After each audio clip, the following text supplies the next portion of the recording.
ever. Like it looked like the one from the commercial. No, it's the perfect hangover food, right? Yeah, well, usually it's all like sloppy and not presentable, but this one was, and I was like, one that actually looks like it does on I TV. do deserve this. I love when you get the burger where you're like, what the fuck did you guys do back there? Like, how could you get this so wrong? Like, the meat's not even in the bun. You ever had that cheese on top of the bun one? Like, you don't even deserve the fucking $10 you made. You made to make this fucking piece of shit. I like mayonnaise, but don't put a gallon of it on my McChicken, okay? No, I mean, the chicken sandwich has a decent bit of mayonnaise, in my opinion. No, I agree, but a gallon of it? Come on now. There's a fine line between enough and too much, and it is very fine. At least for me. I don't like mayo at all, so I'm out. You don't like mayo at all? What do you like? Fuck. So let me clarify. When I was young, I wouldn't even look at the stuff. As I've gotten a little older, I can eat it in certain salads, like macaroni salad and whatever. But I can't just eat just anybody's.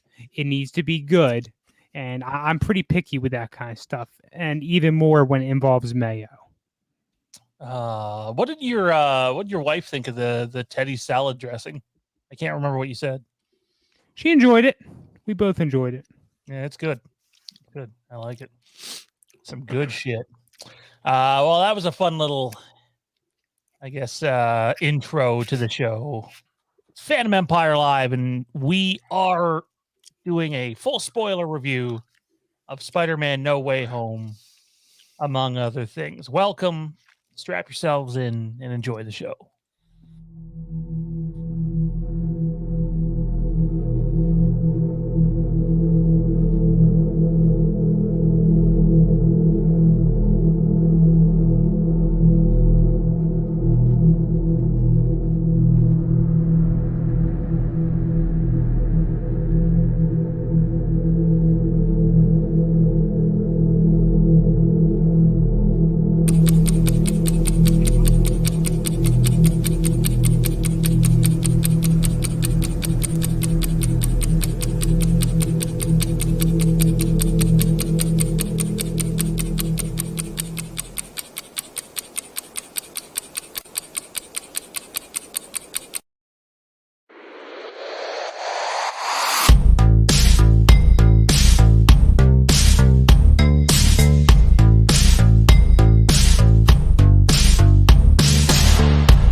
What's going on, everybody? It's Fandom Empire Live, second last episode of 2021.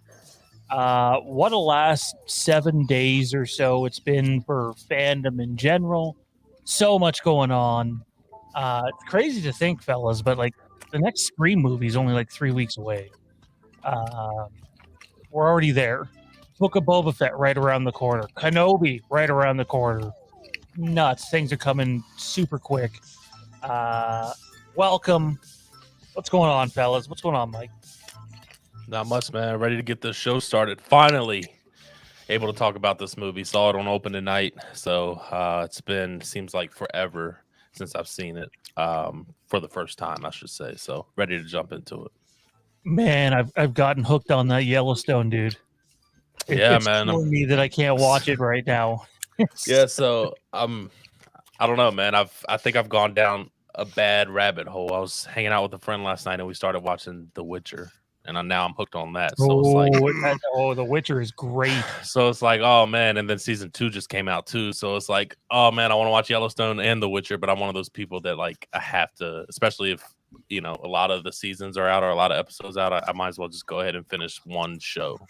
I haven't started The Witcher season 2 yet. I think on episode 8 of season 2 of Yellowstone, and I'll probably stay there for like another 5 or 6 days, unfortunately. Okay, no, that's fine. That's fine. It gives me a little time to catch up. And then you know what else just dropped is I didn't think this was coming out till next year. The Yellowstone prequel is already out. I think there's 1 or 2 episodes out, and it's getting rave reviews. And Cool. It's just crazy time in the world of entertainment and fandom right now. Kieran, how about you, man? What's going on? I think you got sucked into the Yellowstone thing too, and you just seen No Way Home. I did. But I want to talk about something even more important. Currently, that fucking guy down there is beating me in our fantasy matchup by 0.14. This is so fucking tight. So scary. Yeah, well, Devontae Smith just scored a touchdown. Johnny V, why you What? No, guys are you fucking down? Mike, are you fucking with me? You're so No, tight. I'm joking. I'm Mike, joking. that is who I need. I'm joking. Do not I fuck with me know. right now. No, I am- I'm fucking with Karen. I am all Eagles defense, tonight. you motherfucker.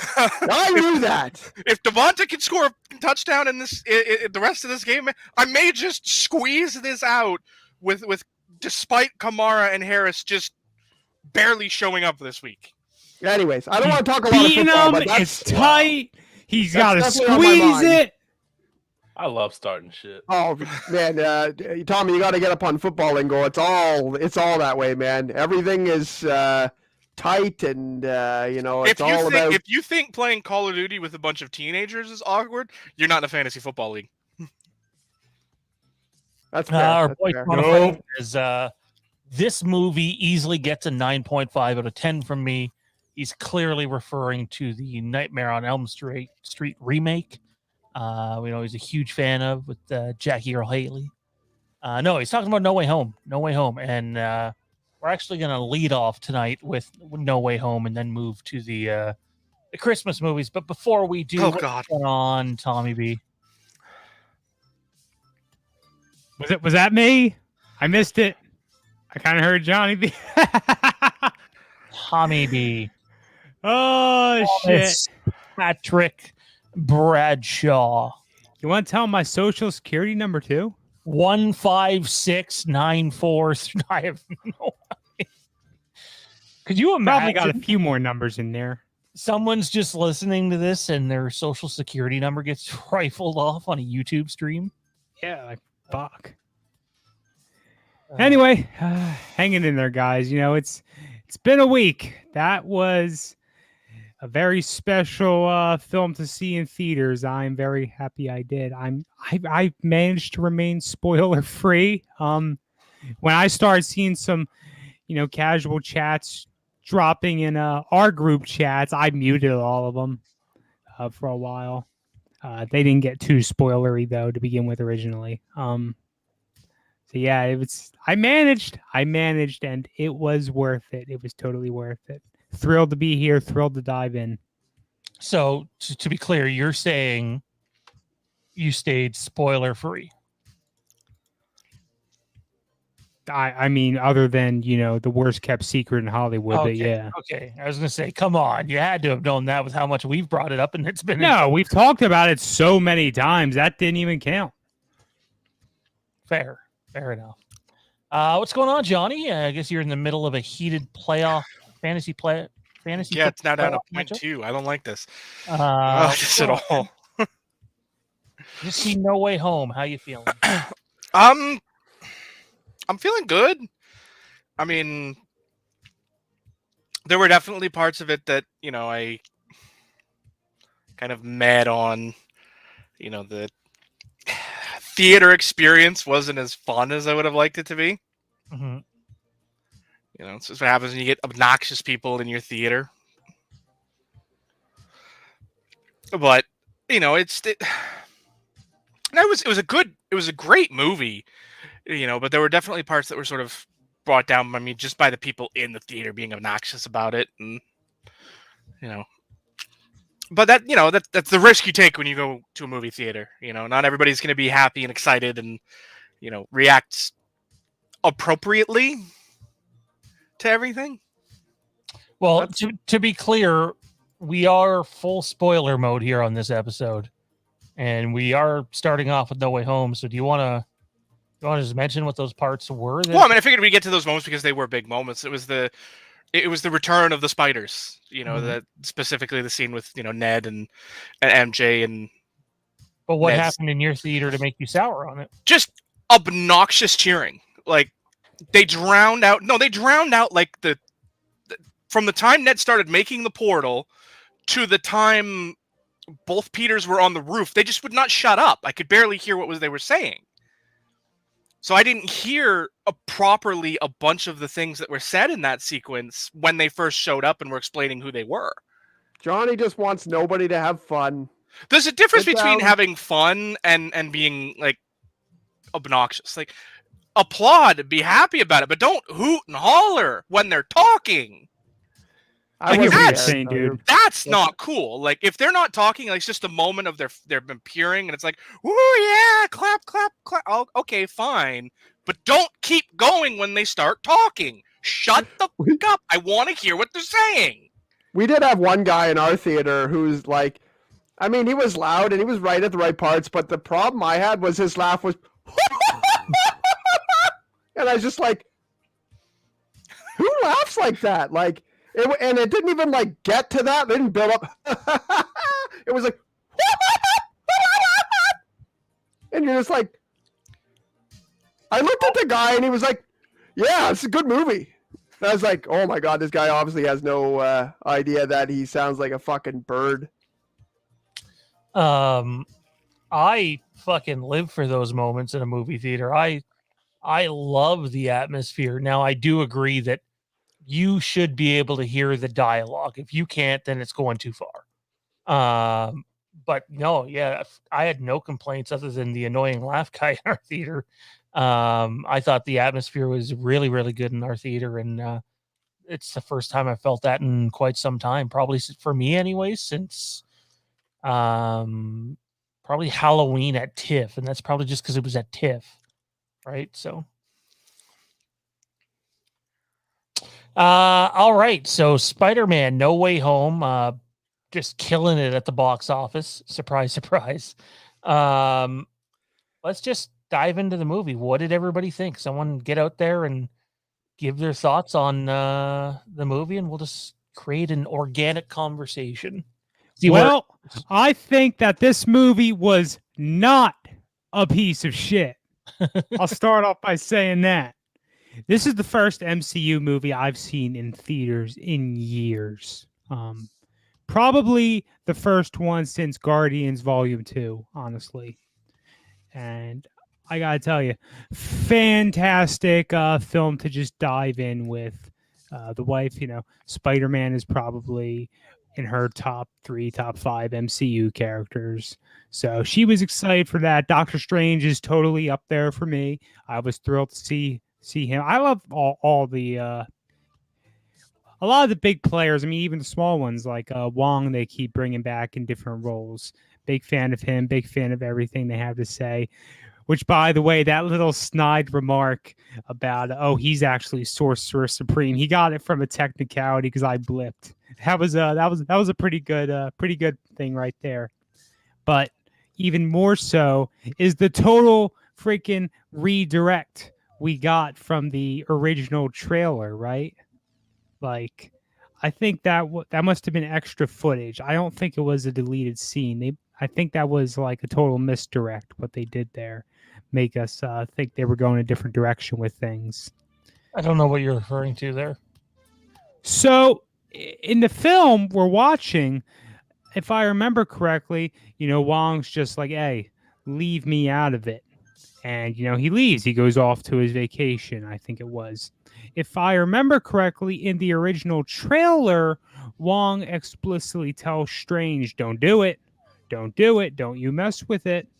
And sure enough, they continue. They go on. They mess with it. The spell goes wrong, and we got the whole movie going on. So Yeah, I remember that. It's great, and I could just dive in and peel off every single freaking spoiler, but I want to save stuff for you guys, so I just started us with the film. Everyone knows the ending from Far From Home. Peter's identity has been compromised. Thanks, douchebag Mysterio, and it's great lead-in, great way to pick right up off exactly where it left off. And I was very satisfied with the way the film began. Who's next? Who wants to throw their balls in the court? I could tell you that an interesting thing that I thought was I was sitting in the theater, and for the first 40 minutes, I was not really that impressed. I thought it was going the way of like a regular Marvel movie, not a top-notch Marvel movie, a regular one. I did think that like early on, like as soon as they appeared on camera, Willem Dafoe and Dr. Octopus, Alfred Molina, were fantastic. Like they were really good throughout the whole movie. Absolutely, I thought Dr. Octopus stole the show for quite a while. Amazing. But I thought the movie was kind of like, it was what you expected from, Shang-Chi or, one of those just kind of whatever Marvel movies, they're fantastic movies, but on a scale of Marvel movies, they're okay.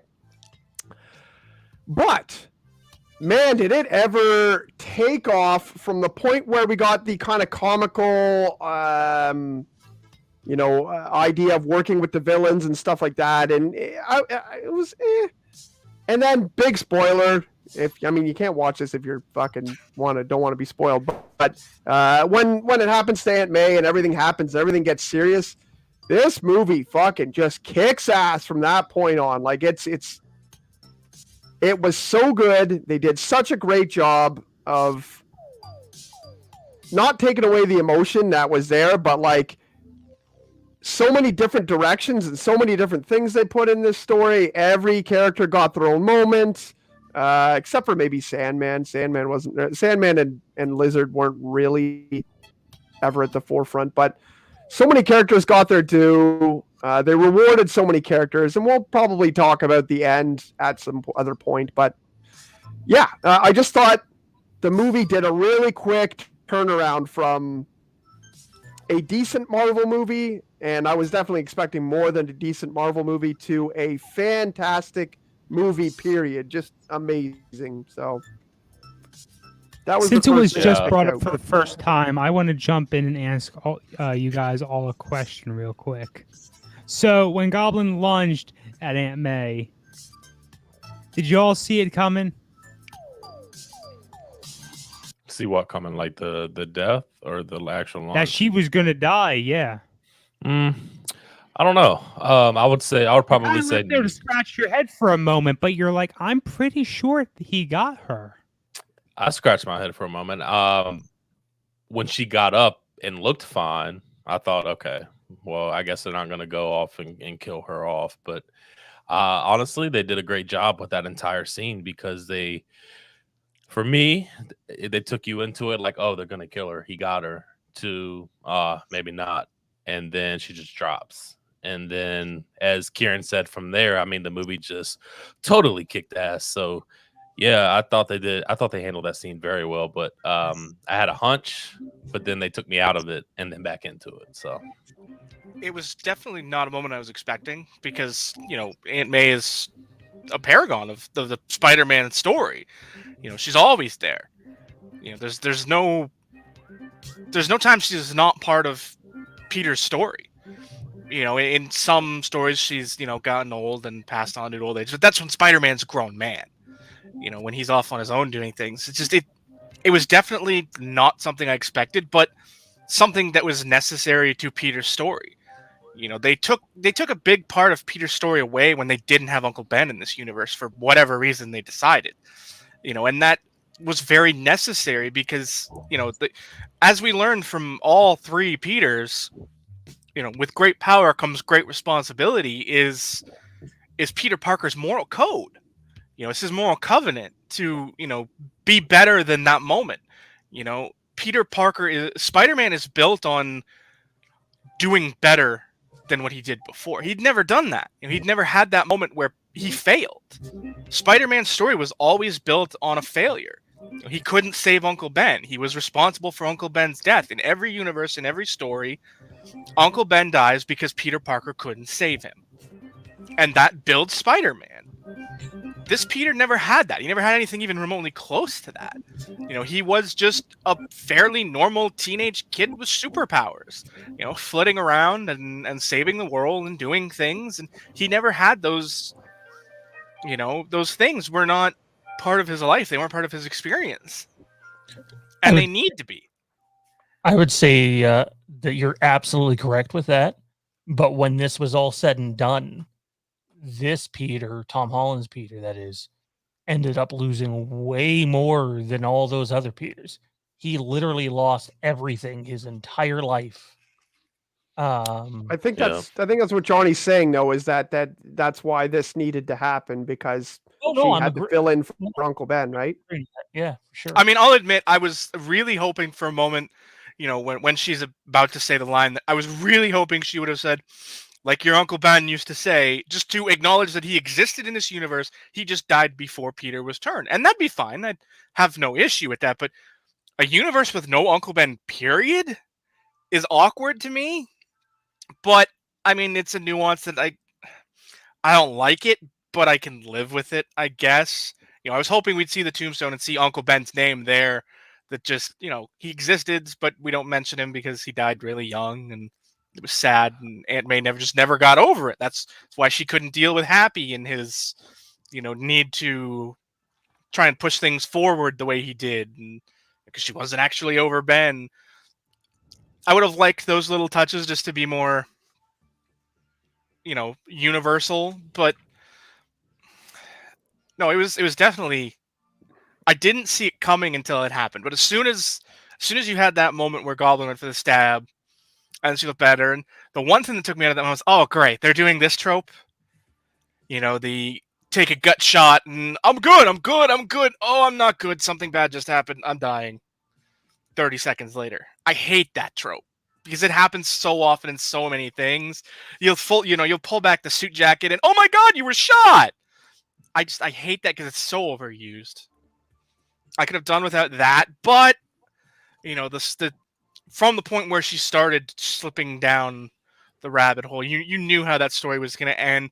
I'll admit, I really did not like the fact he just left her there.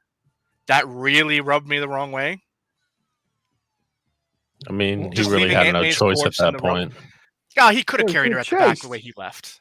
He could have carried her when he left. Oh my God. Maybe he didn't want her her intestines to fall out the back. Maybe he thought that would be disgusting. I don't know. It's that part. He picks her out and the guts just all fall out the back. Nobody He wants didn't to see that. eviscerate her. It was a stab wound. But it just that part kind of rubbed me the wrong way because he left her behind. I did not like that. But it was necessary for the story. I just didn't like that it was necessary for the story. I actually knew that this was something that could happen because it does happen in Spider-Man comics. So I kind of thought this was a possibility, but watching the movie, I never thought about it while I was watching the movie. I was like, oh, this where this happens. I totally didn't come up with it. But pre-movie, I was like, that could be something that happens because I feel like they were going to try and tie in a lot of really big Spider-Man stories at once. And turned out to be true. But they faked this pretty good in the movies. Yeah, I was able to get a pretty early showing for this movie. I think they started showing it on Thursday at 3, and I was able to get into a 4:00 show, which worked out pretty well because not a lot of people were in the theater, which I guess doesn't really matter to me, but I had my space around me, so I wasn't like on top of a bunch of people. I had like 40 people in the theater, and it was an experience that I've never ever been in before, to be honest. The crowd reactions is something that I enjoy a lot, like or I should say the audience reaction, like Sean. I enjoy that a lot. Now, if it gets to the point where it's going on for 5 minutes and you can't hear their dialogue like Johnny couldn't, yes, that's a huge problem. But that wasn't the case. So I knew it was coming. It was very exciting. I thought they handled the reveals of the Spider-Man, the other two very well. Toby's was a little like, just stepping through was a little whatever, but I didn't really have a lot of complaints with this movie. It was I gave it a pretty high score. Not I guess I can nitpick a little bit, but from beginning to end, it had me fully engaged. I know it took a minute for Kieran to, kind of kick off for him to that next level, but they answered. Tom Holland's Spider-Man went through a lot of stuff that we didn't see in the first two movies. Like, he obviously hit a very dark stage after losing Aunt May, and then eventually losing everything and losing everybody. To the point where he was the Spider-Man that had lost more than any of the other two did. And I really wasn't expecting that. And they went into, I know one of the things that we pointed out in the Tom Holland film so far, that they haven't really dived into him and Mary Jane's relationship, or MJ's relationship, I should say. And they did in this movie. That's something that they went for, and I thought was handled very well. It wasn't too much, in my opinion. It was just right, and set up that very end scene in the coffee shop was an emotional scene. It definitely hit the heart a bit, because it's like, he wanted to go in there and just spill his heart out and tell him who he was and what happened in the past. But when he saw that they both got into MIT and were doing great, he decided not to. And I don't know. I just thought the film, it was a very, very well done film overall. And I really, really enjoyed it. I was okay with that, but I did think it was funny that anyone would think, like, if you go to an alternate universe and the person's never met you, like, could you really ever go to someone and be like, hey, I actually know you. I've known you for a long time. I know you don't know because I'm from another universe. Like, how could that ever work? Like, ever? When would you ever believe that person? Like, his idea from the start should have just been like, oh, I'll just like use the information I know about her and go see her at the coffee shop and, try to build something organically here, even though I have a secret. But like, I mean, he hasn't been. Always, throughout these films, he hasn't been the smartest kid in the world, Yeah, but that's true. Obviously, he made I love the meme floating around, like, why the hell couldn't Doctor Strange just have casted a spell for Morbius, right? Not Morbius. Friggin', wow.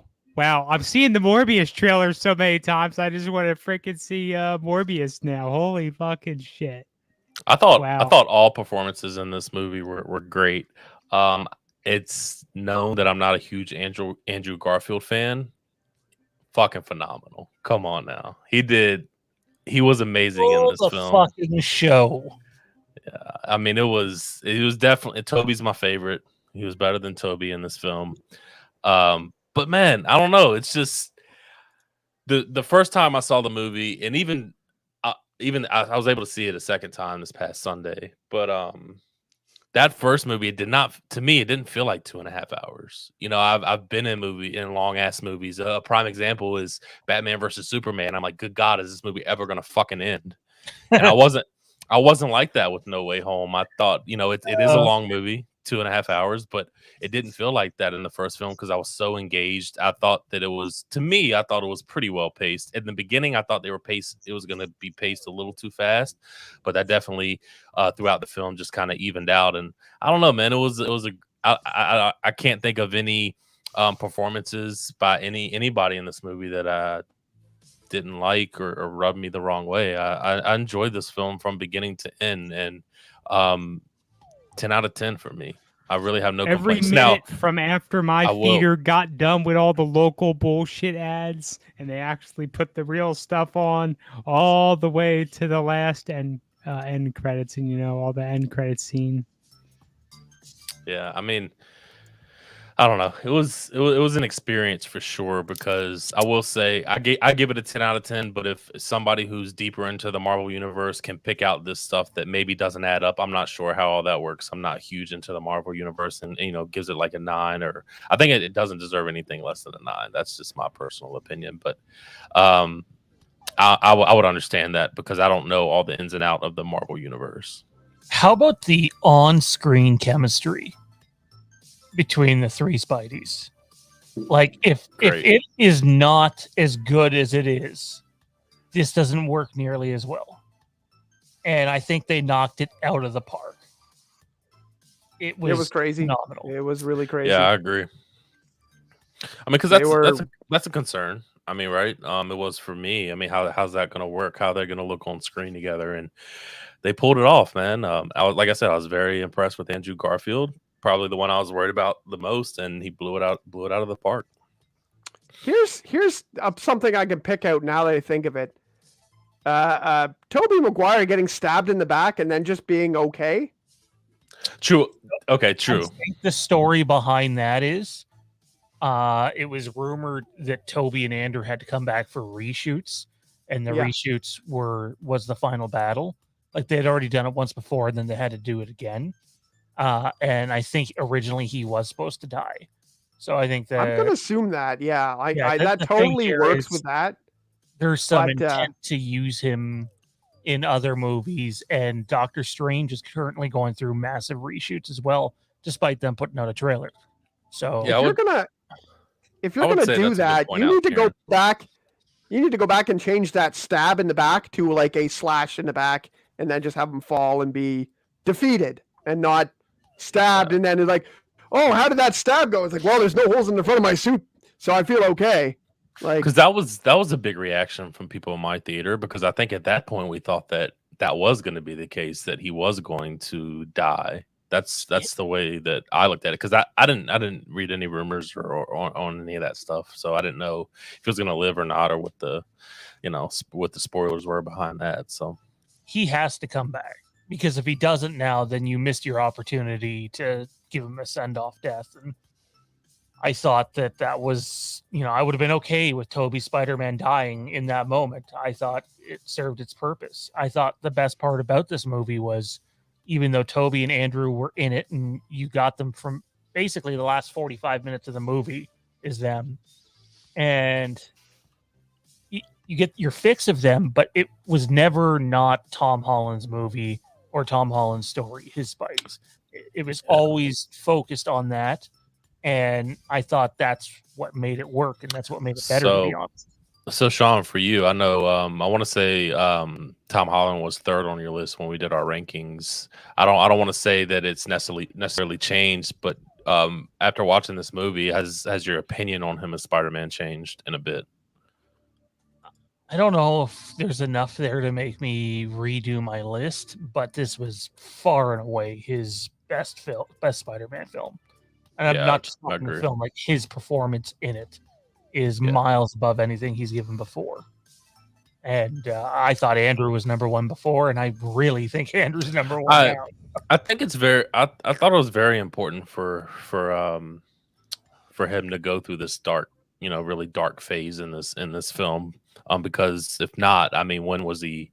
It's like they're just kind of pushing that along. So the other two obviously did, and for him to go through this and literally lose everything at the end was, I did think they were going to pay homage to Toby a little bit at the end for the apartment. I thought Tom Holland was going to move into the exact same apartment that Toby was at first. I was fucking waiting for Mr. Dinkovich to be there, like whatever his name is. Like he should have. I think we all kind of were. All he didn't even need to be in it. It just could have been. It just could have been a voice from the side, be like rent. So anybody on this panel watch? Are they up to date with Hawkeye?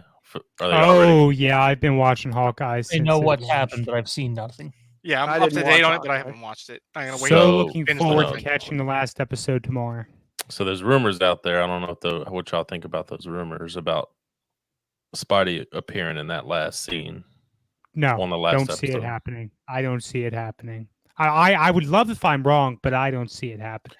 I guess people are just obviously making assumptions because I guess at the end of that, the last battle scene, I guess in the last episode, they're both taking place at Rockefeller Center. So they're like, maybe if he does show up in that, and it has been a rumor if, Tom Holland Spider-Man shows up in Hawkeye at all. So I guess it's a good tease if they don't, or even if they do, for that, for Spider-Man No Way Home to end in Rockefeller Center. When Hawkeye is supposed, that battle scene is supposed to take. Now, one thing I did notice though, although it takes place in that battle scene in Hawkeye, it's not snowing like it is at the end of No Way Home. So, But don't which we is also whatever, have but- other confirmation that the two don't take place at the same time? Because isn't the Statue of Liberty retrofit completed in the Hawkeye series? Not sure. I haven't seen it. That's why I was asking. I know it's mentioned because this is one of the characters. Like I read somewhere that one of the characters said they wanted to go visit it. So that would imply that it's open to the public again as retrofitted, like that the upgrade is done. Tommy, do you know? That's done. So that would imply it's definitely in the future. I've been looking at the MCU timeline stuff pretty frequently lately because just trying to get everything in order for the watch through we just wrapped up. It doesn't look like I'm going to be able to pull up a list that was a real good one I was looking at. But just what we can comment on, I didn't know No Way Home was taking place during, the holiday season. I didn't see that coming. But, we hear the music in the background when he's swinging through the air in early in the film. Now, Hawkeye, the whole premise is like, hey, Clint Barton's trying to get home for Christmas. So if it doesn't take place at the same time, there has to be at least a year's separation. Or, the whole holiday season begins in Q4. So, it has to be at least the better part of a year away. That's where we can leave it at. And with the way that they end No Way Home, no matter what way you look at it, they could bring him in as like a real quick, hey, look who it is sort of thing. But New suit me too. personally, I just don't know if I see it happening, honestly. Just one of those theories that were out there that I saw. Honestly, I'm not gonna lie. I saw it on TikTok. I watched TikTok. I was gonna share this. I was gonna share this in the group. It was so funny.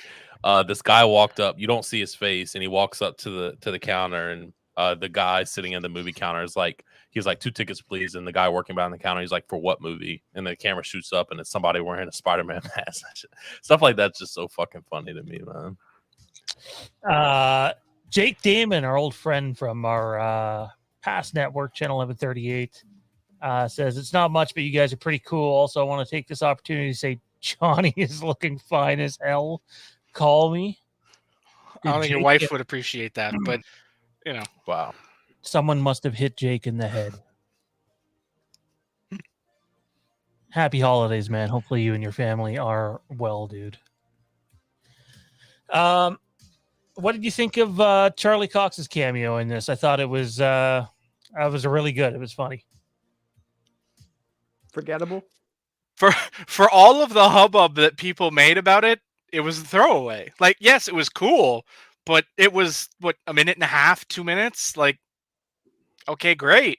At the end of the movie, are you going to remember the things he's like? You're going to remember the brick, but are you going to remember Yeah. anything else? No. It was all right. It was just their way of reintroducing him into the MCU. he's supposed to play a significant part in. I think that it was kind of She-Hulk. ruined because of Feige being like, if you see Matt Murdock, it will be Charlie Cox, implying that he'd be part of it in a bigger way. Like, you expected something more of this than a 2-minute throwaway. Like, even if he'd just been part of the interrogation sequences like we had thought, even that would have been a much better use of the character instead of, a random, okay, this is what we've done, and now I've stopped a brick from hitting you that you would have stopped yourself. Hey, he's a really good lawyer. We'll just have to see what they end up doing with him in the future of the MCU, though. It's it's pretty cool, along with other folks coming in. Sean, I was going to say something earlier, but he got away from me. You had said that Doctor Strange is 2, that is Multiverse of Madness, is still undergoing reshoots. I'm pretty sure word came out that they were done the week of No Way Home. Have you seen different? All I know is they apparently reshot. Everything all right? Oh, okay. They apparently reshot 75% of the movie. Like, it was basically a solo thing. And so, like, you're talking doubling up on the budget. And so we'll have to wait and see what happens. I know one of the Great. Well, that sounds like it's going to be a failure then. Isn't that wonderful? This is not confirmed. It's strictly rumor at this point, but I've heard Toby possibly in that movie, and I've heard the X-Men being introduced possibly in that movie. So I thought it was interesting that the movie ended at Statue of Liberty, and that the end of the first X-Men movie did as well.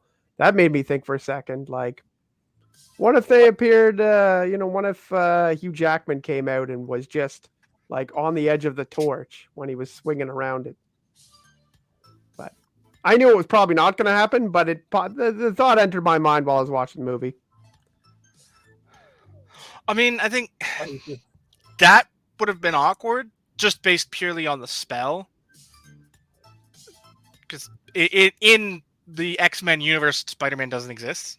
Yeah, So the Hugh Jackman Wolverine wouldn't know who he was, or Hugh Jackman would be Wolverine from a different universe where he does know Peter Spider-Man, where it's acknowledged that, hey guys, Spider-Man is a mutant. Yeah, Everybody I didn't that. think it was going to happen, but it was funny just to think like, Statue of Liberty, eh? I love the movie, guys. I think it was a great ensemble cast. There's so many people that did so good in this movie. I still don't think it's my favorite Spider-Man movie ever.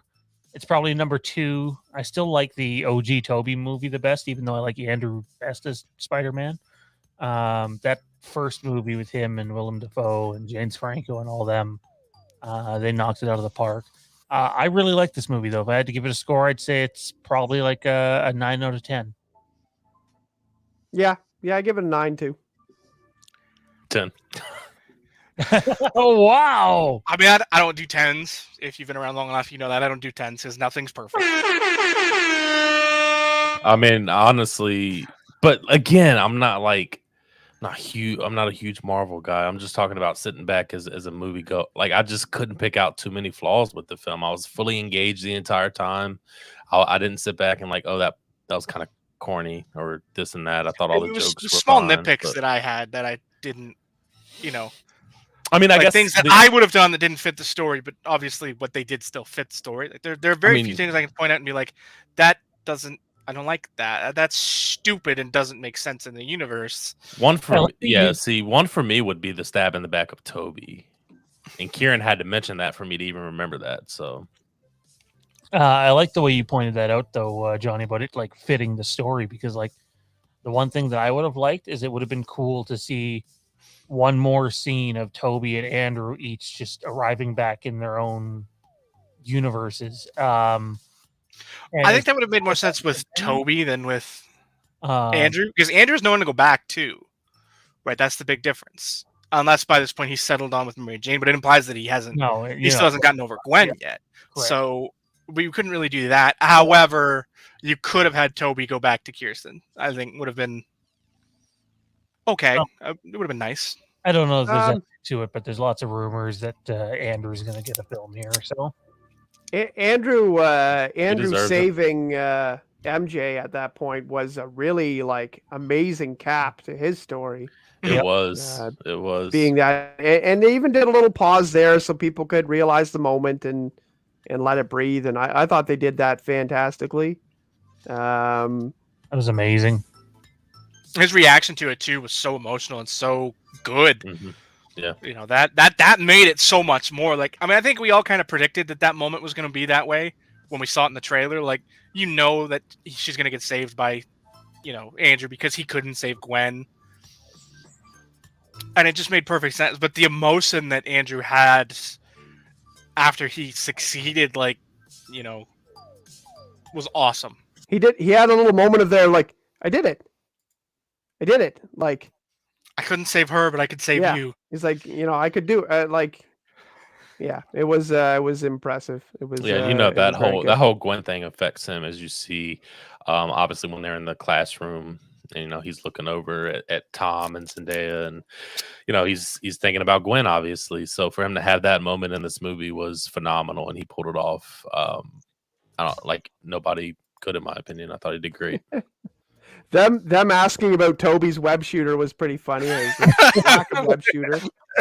I found it more amusing when they started getting into, does it come out of any, like, the clear implication being So I really like that part. I really like that they gave them a few minutes on screen up at the top of the Statue of Liberty to have those moments. I thought that was placed really well. The back crack too was really fun. Like, I'm old, guys. Deal with it. I got creaks and aches and pains. It's gonna happen when you get older too.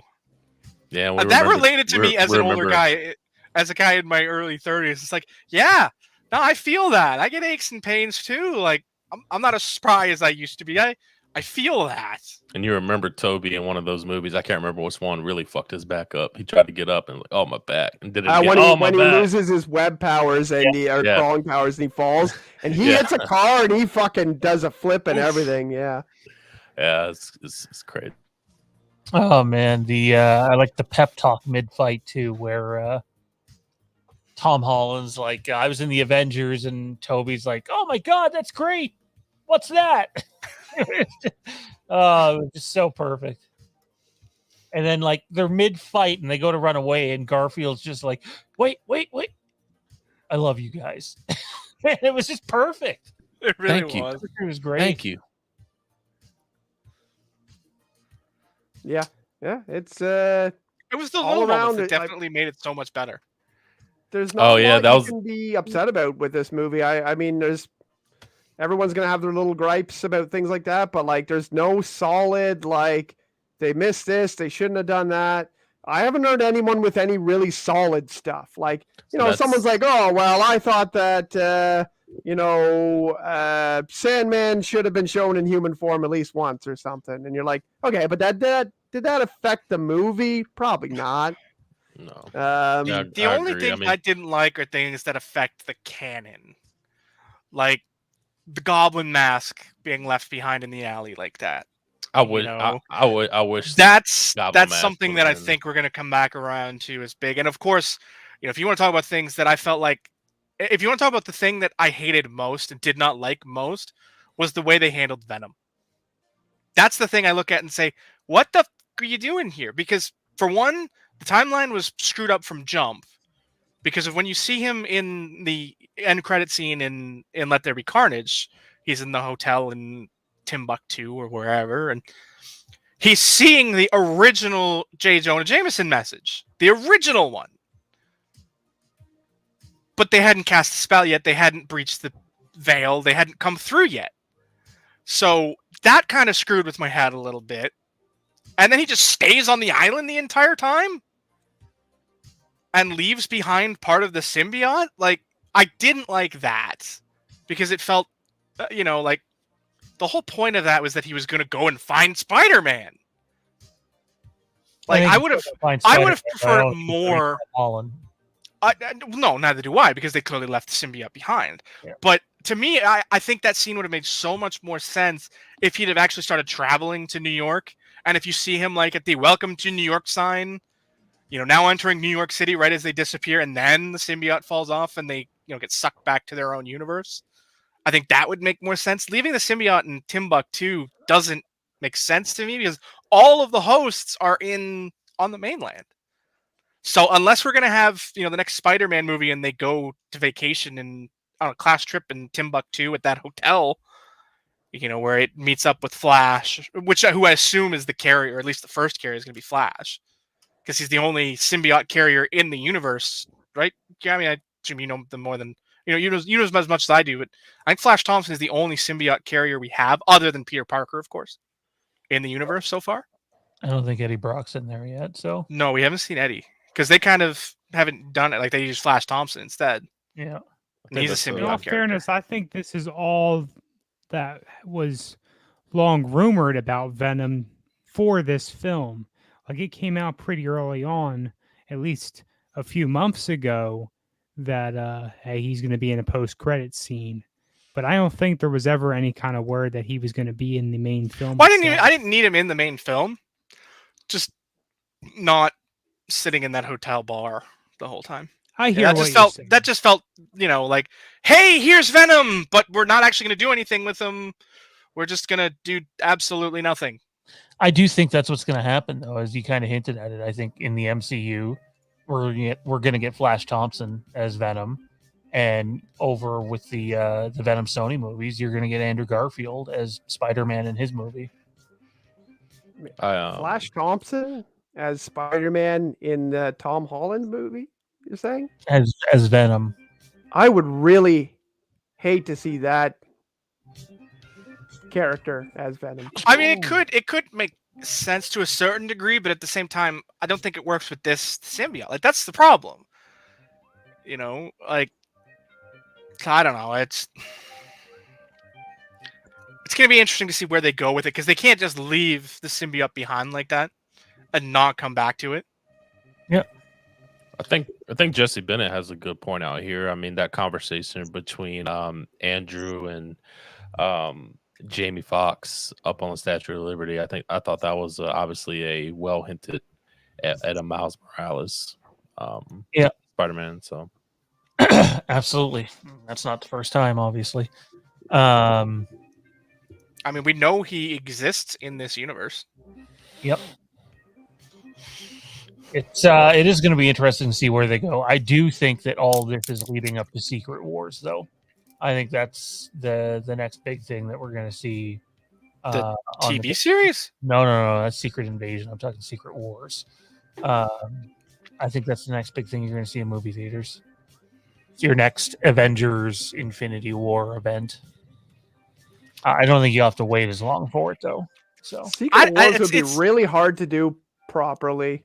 Especially now that we've kind of, made the Skrulls good guys-ish.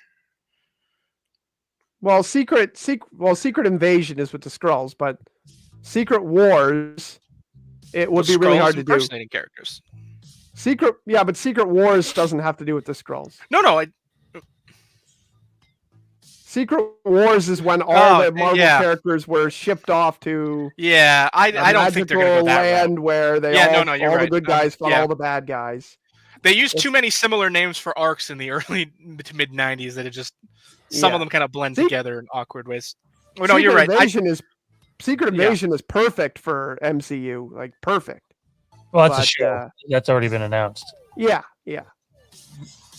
But guys, before we move away from this, I mean, I think if only a brief conversation, it's worth having. What do you think is next for Spider-Man in the MCU? Do you think we're going to see him in this phase again, assuming this Hawkeye rumor is false?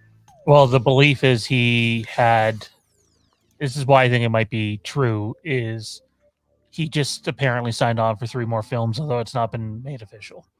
But he still had 1 more film on his deal that he had to appear in on the Marvel. I thought No Way Home was the end of it. No, I keep hearing like the last Sony film in the deal.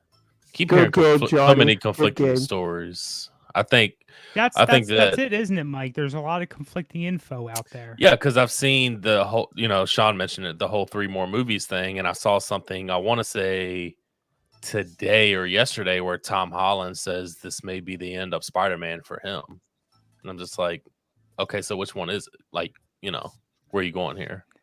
And then there have been the comments that have floated around about bringing Miles into the MCU sooner than later. Some say bring Spider-Gwen, Spider-Woman, and there's just so much. And of course, we the fans don't make it any easier on ourselves. I want to say contract, on his contract wise, I think he has one more movie left contract wise. So, but then again, you have them saying out there's 3 more movies. So who knows? I don't know. I really don't know. I wish I could answer that, but I don't know. Time will tell. Oh, my sweet baby Jesus. Good game, Johnny. Good game. Oh, Kieran, I'm so sorry. Oh, Devontae Smith. I was up by 1 point, and Russell Wilson threw an interception, which was going to happen because he was going to bomb it out. But good game, Johnny. Holy. Well, now I get to go get. You know what? I don't even know. Looks like Kieran's going to take a bath with a hairdryer in it tonight. Jeez, that's deep. Yeah, those considering this type of loss, yeah, I wouldn't.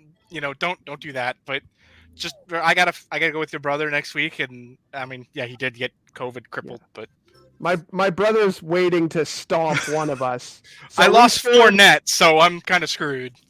So Johnny scored 60, and I scored 59. My brother this week scored 170. So almost beat us together with another 50. So yeah, no, he's steamrolling everyone on the way to the title. There's very little debate about that amongst the league GMs. I got a shot to maybe squeak out an upset if my team can, actually show up like it did last week. Things have happened, but anyways. We got a final. It seems like we've gone through the whole movie. Is there a final thought anyone wants to put out there? I just hope we're getting more of all of them, and that if we do, they treat them with the same care they did with this movie. Agreed. And we this want to movie say is a quick very word high or on two my about year list. the end credit scene for Multiverse of Madness. No. No one wants to say shit about that? No one. Did you get anything of it? No. I didn't think I loved seeing America Chavez. It was me. It didn't get me hyped any more than I was or wasn't. It did nothing for me. Seriously? Yeah, nothing. Well, it definitely got Have me you more guys hyped. watched What If? I haven't, but obviously now I have to. I mean, I know who the character was, but Assumed to be. Well, I mean, I think it's pretty much been confirmed at this point. Toronto Freddy, are they fucking playing video games during this stream? No, they're talking about fantasy football. I lost. You wish they were playing video games. To Johnny. Hey, now that's not exactly, come on now. It's not like you lost to Mork's team. Season. Let's get to the part of the show where people are going to get pissed off. Indeed. All right. So next up, Christmas movies. 5 that you love and 5 that you either... Sorry, 1 second.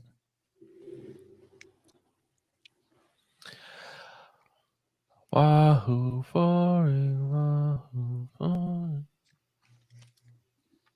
it. 5 that you love and 5 that you don't like or think are overrated. I definitely can't say the 5 worst because I haven't seen every Christmas movie. So I can say the 5 worst of ones I've seen. That's for sure. I've seen a lot. Sorry, I'm just checking on what's going on up there. Trying to pull up my list. It doesn't seem to be here. Oh. I think I know most of them without it anyway, so it shouldn't be hard, but all right. As usual, I saved my list, so I was able to pull my top 5. I may reevaluate it real quickly. We'll see, but what about your bottom 5? The bottom 5 I had to make up. I was looking through all kinds of crappy movies today. I didn't see most of them because who wants to watch a shitty-looking Christmas movie, right? Should I give you one in particular? So we'll start off with the 5 bad ones. We'll each give our 5, and we can dissect each other's lists. Let's start off with Kieran. Oh, right. No, you're trying to remember yours. So no. No, I got them all. Oh, okay. You want me to give one of them or 5 of them? 5 of them. Oh, Okay.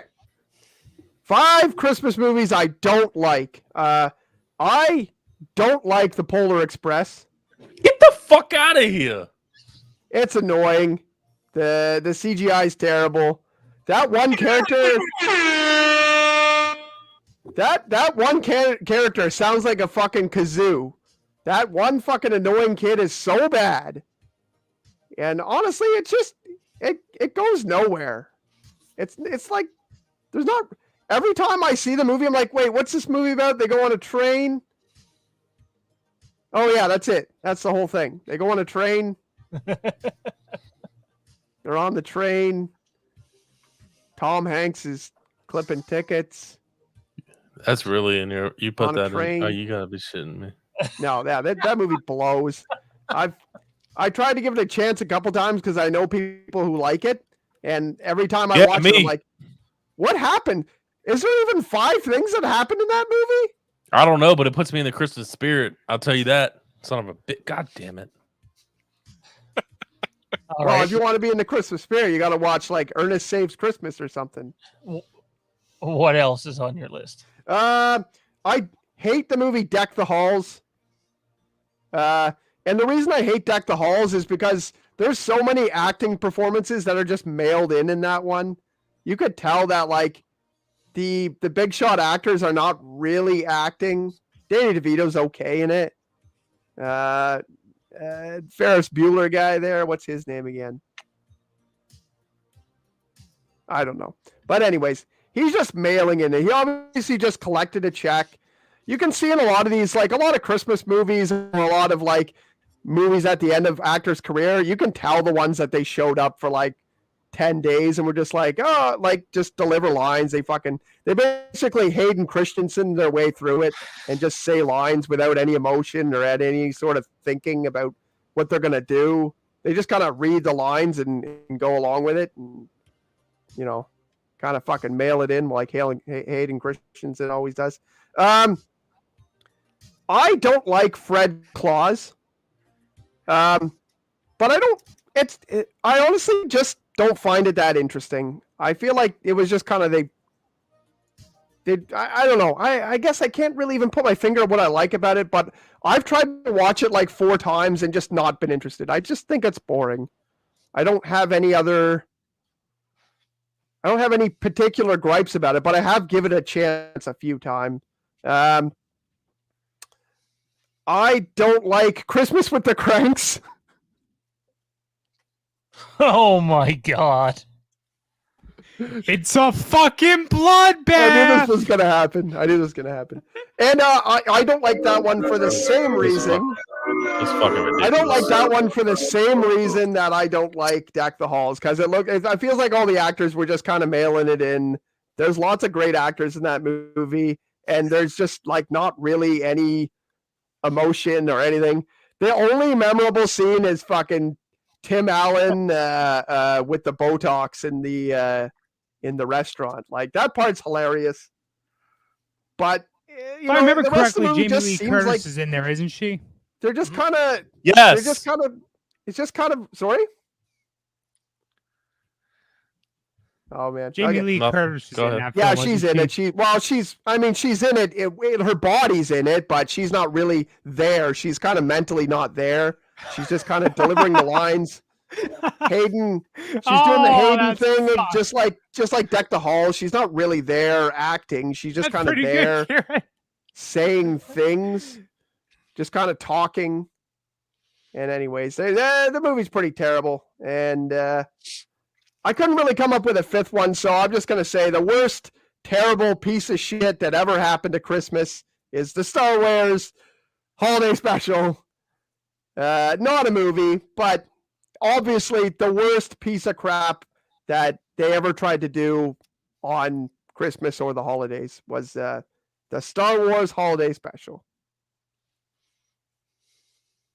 You should make Mike go next. I think you should get his take. Have next. was that all 5 for you? Yeah. Polar Express, piece of shit.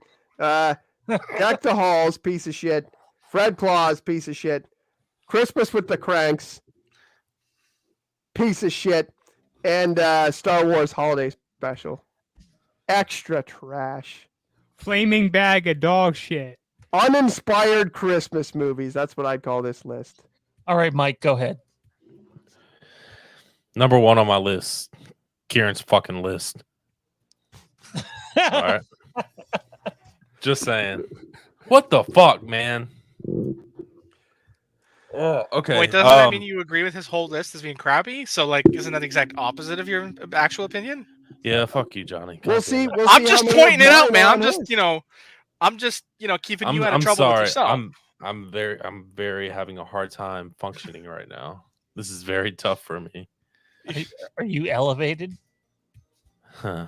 Anyways, I will say one thing that I do agree with. Deck the Halls is on my list. I don't like that movie.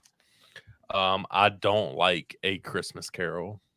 Just not a big fan of the film. Never have been. Which one? What does that mean? I don't. That means there's like 100 different versions of it. Wait, did you say Carol or Story? I'm sorry. I thought you said Carol. All did you say Story or Carol? No, it's Carol. You're right. Okay, so which one? Honestly, I'd have to go back and I've only seen one and it was terrible. So I guess I'm not giving any of them a chance. Yeah. Wow. Go ahead, John. I mean, Johnny, you're free. Go ahead, man. You want to say something? I'm open. Well, I have a Christmas Carol on my other list, but it's not the one that you're thinking of, or you would mention it by name. Any Home Alone movie after 2. Fair. Not a fan. This is, and there's a reason for this. I know a lot of people like it, but I'm not a fan of A Charlie Brown's Christmas. My dad made me watch it. What the fuck kind of opinion is that? Well, my dad made me watch it every year growing up, and I was just like, "This is not it for me, pal." Not. Oh, and this is on my list because I just think it's very overrated, and I do not enjoy this movie. And it is A Christmas Story. Was that your 5th? Yeah. For all the crap you just gave Kieran. Just you have a Christmas Carol, a Christmas Story, and Charlie Brown's Christmas on your top 5 worst list, and you just gave Kieran a heaping bowl full of crap to eat? Are you? Oh my goodness, sir! I believe a Polar Express is like high. Both of your lists are hot garbage. All right. Well, I think I'm about to make things worse. So does everybody on the panel, everybody likes A Christmas Story? Because I know that's very controversial. It's just I think there's a couple of movies that you can play all day long that are way better than that. I'm 100%. I honestly say I am on the ship where I think it's an overrated film. Well, sure, it's overplayed, but it's still a good film. I mean, I'll watch it once during the 24-hour marathon, not 24 times. See, I guess that's the thing, Johnny. I guess it's one of those things where maybe it's not a terrible movie, and I would say it's not. It's just a movie. Okay, but this is bad movies, not overrated movies, not overplayed. Yeah, but it has to be bad movies. I guess it can go on the bad list too, then, because honestly, I haven't turned that movie on in a good 15 years. So, all right, I do think your take on Peanuts is okay. The Charlie Brown Christmas, not the food, the Peanuts, the Charlie Brown gang. Because I mean, I like them, but they're very slow and they're not really that like.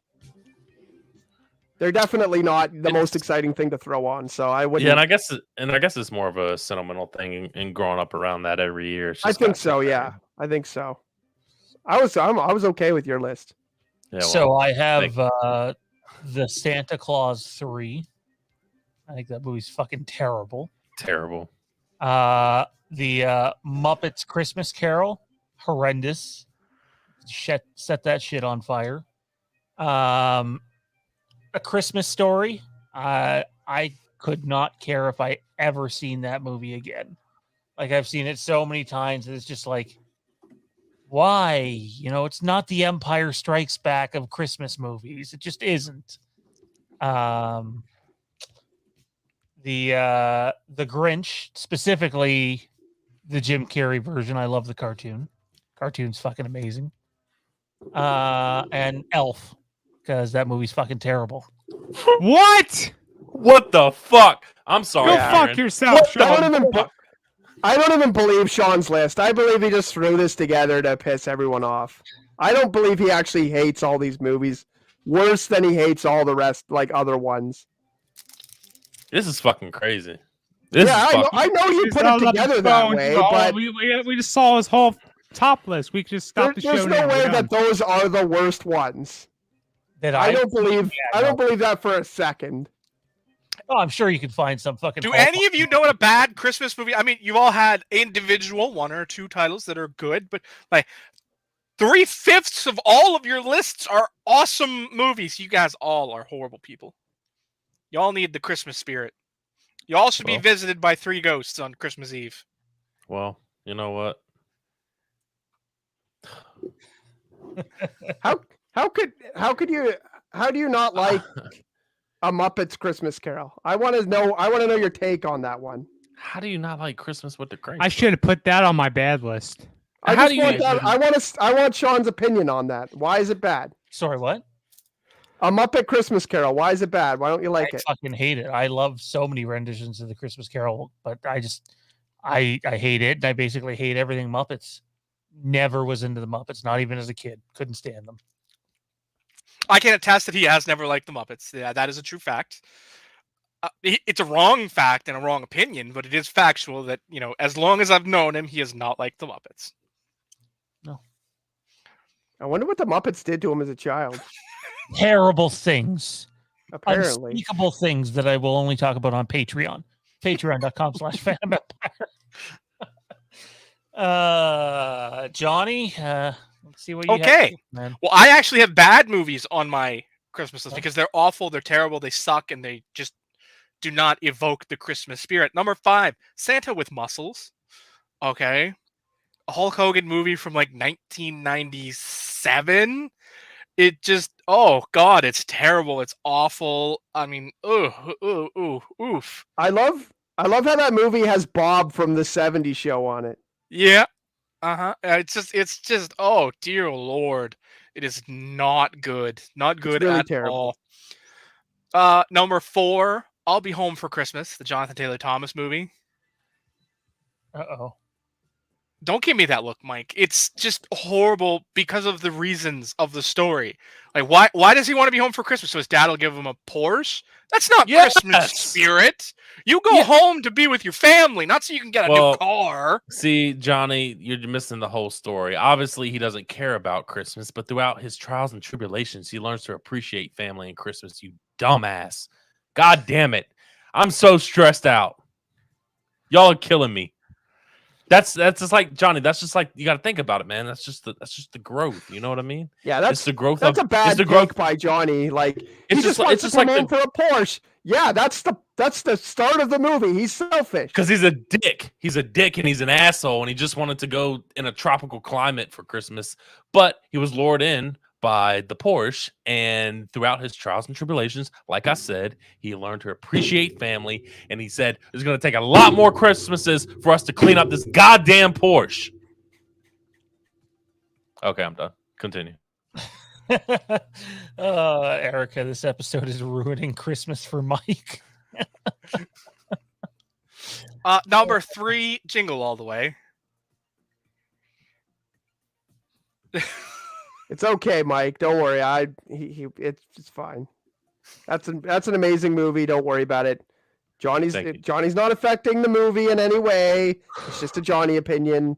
It can't hurt you. I found my Turbo Man, damn it. I know. I want one. That movie is everything that's wrong with Christmas. Let me And guess. you want to shit on our list? What the fuck? Johnny's. You know that Johnny's list is gonna have the 1930 classic. It probably has the fucking Sound of Music or some bullshit like that on it. Okay, well, The Sound of Music is an awesome movie. It's not a Christmas movie, but it's an awesome movie. He probably has Die Hard on his list too, which I did not have Die Hard on my list. If it was a top 10, I'd have Die Hard on my list. But it's not a top 10, it's top 5. Number 2. You know what else is Fred a Claus. fucking Christmas movie? I just gotta say this right now because I was scrolling through the fucking Fire Stick menu and it popped up as one. Harry motherfucking Potter. That is not a motherfucking Christmas movie. It's not a good movie either. Why is Harry Potter a fucking Christmas movie? I don't know, but Fucking, I will Christmas, say Harry? there's That's motherfucking something- 5 minutes of the motherfucking film. That is not a there's- Christmas movie. but there's something about I want to watch those films in the wintertime for whatever reason that is. But I agree, it's not a Christmas movie. I agree with that. I actually don't- like Harry Potter. I don't know what to say to that. It's definitely not a Christmas movie because, Tommy, you're right. It's like 5 minutes. I mean, sure, it's an important thing. It's when Harry actually realizes he has friends. But, whatever. That's a different thing altogether. Number 2, Fred Claus. That movie is just terrible. Okay? It is awful. It's bad. It's Vince Vaughn at his worst. And that's saying something because Vince Vaughn is not good in a lot of things. He's good in a lot of things, but he's also not. He's either good or he's awful. There's really no That's in fair. between for Vince Vaughn. It's not on my list, but he's good. I like Four Christmases. I think it's a good Vince Vaughn Christmas movie. That's a It's good funny. Vince Vaughn Great movie. movie. Whereas It's Fred funny Claus that he has a is good awful. Christmas movie and a bad Christmas movie. Yeah. And number 1, Santa's Sleigh. I'm of course referring to the 2005 horror film starring Bill Goldberg as Santa Claus, because, dear God, that movie is just Hilarious. I agree with you on that. I forgot about that. Johnny's Oof. list is what our list probably should have been. Actual bad movies, but like Jingle those All the Way movies- does not deserve like to be those on that movies list. that you mentioned are all worse than the Polar Express. Like I don't like the Polar Express, but your list they're all worse than that. Like I would probably give Polar Express like a 6th or 7th try to get through it before I watch Santa Claus with Muscles again. Come on, let's be So- real. Will you ever watch Santa Claus with Muscles again? I can't. Santa with muscles, no claws, just Santa with muscles. Probably not, unless I'm trying to bother someone. Sometimes I like to throw movies on for my my brothers and sisters, and I like to Just try annoy and annoy everyone? them with movies and just watch their faces go sour. That's acceptable. You're fucking evil, man. I am. I'm an asshole. Wow. I hope you never win at another game night. I did a really good Christmas deed this week, though. I was pretty happy with myself. But I'm not What'd you going to do? talk about it specifically because I feel like when you tell people about deeds, they're not quite the same. But I was You do it pretty for the- happy with You do it myself. for the this warm, week. fuzzy feeling inside, not for the accolades. I feel like I did a good deed. So I made up. I actually pictured myself as the Grinch, and I was like, "Oh my god, my heart grew 3 sizes for like 10 minutes there," and then it went back to regular Grinchness. Tommy, what's your list, man? I'm just gonna say real quick, Christmas Story. I saw it many times when I was young. It's not my favorite thing, but it's not on my list. Christmas with the Cranks. I saw it many times when I was young. It's not something I rushed to go back to. It was on my list, but I took it off. Number 5. I had to fit the Polar Express in there somewhere. I had to. I watched that motherfucking movie. For Like worse every- movies, though, worse movies. Dude, no, it's not because I think it's the worst. It's because it's the worst to me. Because I saw it in every motherfucking class, in every motherfucking grade, up until I was like in high school. And then it was like every other motherfucking class in every motherfucking grade. And I saw that motherfucking movie way too many times. I've had a lifetime, Phil. You know whose fault can't it do is? It's this kid's fault. This fucking kid is so annoying in that movie. He's got Honestly, the worst unimaginable voice. Kieran, honestly, I would pay $7 to punch that kid in the face. That kid, Oh shit! that kid's more annoying than that guy in the theater. That fucking Like, I would rather hang out with that fucking laughing guy for every movie I see for the rest of my life than watch a fucking goddamn Polar Express and see that stupid Well, kid. Y'all gonna be disappointed in my other list. I'll tell you that. I already knew that. Fred I'm Claus is also disappointed in all your stupid. If I lists. didn't say that one, saw that one a lot too. Anyway, this isn't a perfect list, but I'm going to keep going, get through it. I had to fit it in there somewhere.